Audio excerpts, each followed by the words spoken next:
bersama dengan pemuda PAS. Masa tu YB Salahuddin berucap, dia sebut Johor ni kubu UMNO, sebab lahirnya UMNO di Johor, di istana. Tok Guru dia komen, dia kata betul, dia kata Johor ni kubu UMNO, tapi percayalah, dia kata suatu hari nanti Johor akan menjadi kubur kepada UMNO. Dia tinggal tambah R je, daripada kubu jadi kubur. Dan nampaknya suasana itu semakin dekat, walaupun di negeri Johor. Masa SPR buat persempadanan kawasan pilihan raya, ada satu kertas yang dibentangkan oleh SPR yang bocor dalam suatu perjumpaan tertutup dengan semua pemimpin-pemimpin UMNO. Kertasnya bertajuk bagaimana BN boleh mengekalkan kemenangan 100% di Johor. Yang buat kertas tu SPR. Dan di antara strategi yang dibuat oleh SPR dengan kerjasama Barisan Nasional, mana-mana kerusi yang terlalu tinggi Melayunya, maka dipecahkan. Kawasan macam Mersing, macam Batu Pahat, macam Muar yang 1/3 Melayunya sampai 70-75%, maka dipecahkan. Dia tak bagi Melayu tu terlalu tinggi. Kalau bagi terlalu tinggi, maka PAS akan menang. Itu strategi dia. Dan kawasan-kawasan yang Cinanya terlalu tinggi, bukan Islamnya terlalu tinggi, pun dipecahkan. Contohnya macam Kluang, Parlimen Kluang yang satu ketika pernah dikuasai oleh DAP, dia pecahkan. Bakri dia pecahkan supaya kerusi itu sekurang-kurangnya seimbang antara pengundi Melayu dan bukan Islam. Itu kaedah mereka untuk mengekalkan, supaya dengan ini PAS pun tak boleh menang, DAP pun tak boleh menang. Sebab kalau Cina atau bukan Islam tu 65% ke atas, DAP pula yang menang. Rupa-rupanya tuan-tuan, sekarang ni backfire kepada dia. Makan tuan.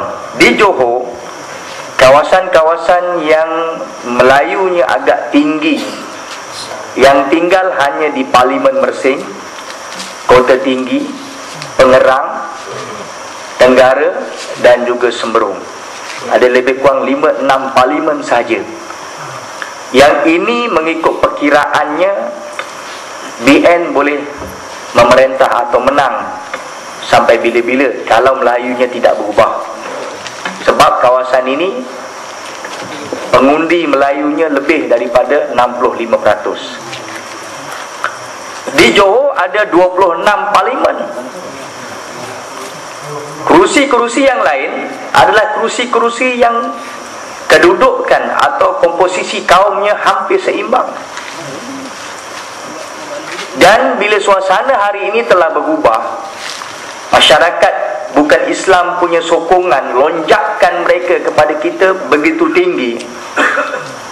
Pemimpin-pemimpin BN, hatta kawan-kawan dalam UMNO membayangkan ketakutan mereka.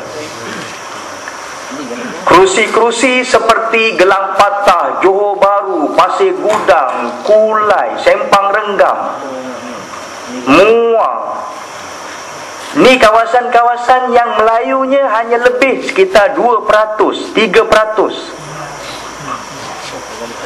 Yang kalaulah pada pilihan raya yang lepas, lonjakan pengundi bukan Islam di Johor lebih kurang 40%. Dia tak sampai macam Selangor dengan Perak. Selangor dengan Perak tu dia dah pergi sampai 60%. Sebab itu BN tombang di negeri tersebut. Di Johor ni pengundi bukan Islam hanya setakat 40%. Itu pun DAP menang 4 don dan 1 parlimen, iaitu di Parlimen Bakri. Dan PAS buat pertama kali dalam sejarah menang 2 don di Sungai Abung dan Maharani, di mana pengundi Islamnya di dua-dua don ini hanya sekitar 53% sahaja. Bila China swing 40%, kita dapat dua don.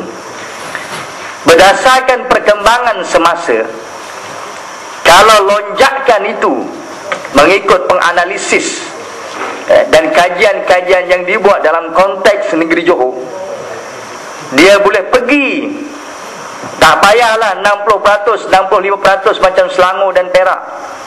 Kalau di Johor pengundi bukan Islam, dia melonjak sampai 55% daripada 40%. InsyaAllah tuan-tuan, Pakatan Rakyat akan memerintah negeri Johor. Ini yang mencemaskan mereka di Johor. Sebab dalam pilihan raya lepas, banyak kerusi-kerusi parlimen dan DUN yang BN menang dengan majoriti yang kecil. Tuan-tuan, puan-puan, hadirin dan hadirat yang dihormati sekalian, apatah lagi dengan suasana politik di Malaysia hari ini, yang BN betul-betul berada dalam keadaan yang sangat tertekan. Mereka nak berdepan dengan 82 ahli parlimen pun mereka tak mampu. Bagaimana undi belah bagi bajet baru-baru ini yang hampir sahaja mereka kalah, dan mereka hanya menang dengan 3 undi sahaja.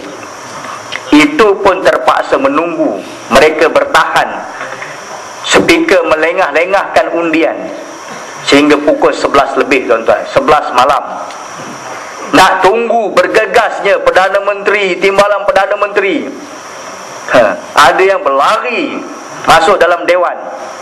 Kalau tidak, dari segi moralnya, kerajaan mesti membubarkan parlimen bagi membolehkan pilihan raya semula diadakan dalam negara kita.